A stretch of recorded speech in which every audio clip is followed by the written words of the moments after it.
மற்றொரு அண்மை செய்தியை பார்த்துக் கொண்டிருக்கிறோம். திருப்பதி அருகே கட்டிட விபத்தில் 3 பேர் உயிரிழந்திருக்கக்கூடிய அண்மை செய்தி வெளியாக இருக்கிறது. திருப்பதி மங்கலம் அருகே குடியிருப்பு பகுதியில் 5 மாடி கட்டிடம் ஒன்றின் கட்டுமான பணிகள் நடைபெற்று வந்த நிலையில் இதில் 3 பேர் சாரம் சரிந்து உடல் சிதறி பலியாகி இருக்கக்கூடிய அண்மை செய்தி. விவரங்களை எம்முடைய செய்தியாளர் சுப்புராமன் வழங்க நாம் கேட்கலாம். சுப்புராமன், என்ன நடந்ததுங்க?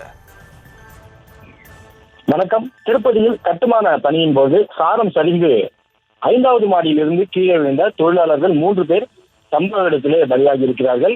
திருப்பதி உள்ள மங்கலம் அருகே தூடே பகுதியில் அடுக்குமாடி குடியிருப்பு கட்டிட பணியானது நடந்து வந்தது. இதில் 5வது மாடியில் கட்டிடம் ஒன்றில் கட்டுமான பணிகள் நடந்து வந்த பொழுது இன்று வழக்கம் போல் பணிகள் நடைபெற்றுக் கொண்டிருந்த சூழ்நிலையில் 5வது மாடியில் கட்டப்பட்டிருந்த சாரங்கள் மீது தொழிலாளர்கள் நின்று கொண்டு வேலையில் ஈடுபட்டுக் கொண்டிருந்தார்கள்.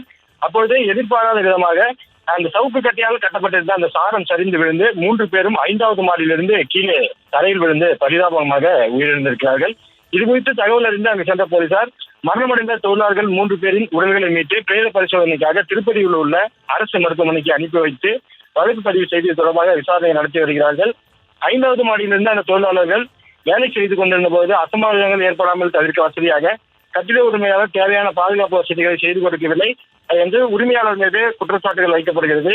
அவர்களுக்கு தேவையான முன்னெச்சரிக்கை நடவடிக்கைகளை உரிமையாளர் மேற்கொள்ளவில்லை. இதன் காரணமாகவே தொழிலாளர்கள் பலியாகி இருக்கிறார்கள் என்று கூறுகிறார்கள். அதே போல் மரணமடைந்த தொழிலாளர்கள் வசந்த், சீனு, சீனிவாசுலு ஆகியோர் அவர்களது பெயர்கள் தற்போது வெளிவந்திருக்கிறது. இது குறித்து போலீசார் வழக்கு பதிவு செய்து இதற்கான முழு காரணம் என்ன, பாதுகாப்பு இன்மை காரணமா அல்லது வேறு ஏதும் காரணம் இருக்கிறதா என்பது குறித்து விசாரித்து வருகிறார்கள். விவரங்களுக்கு நன்றி சுப்புராமன்.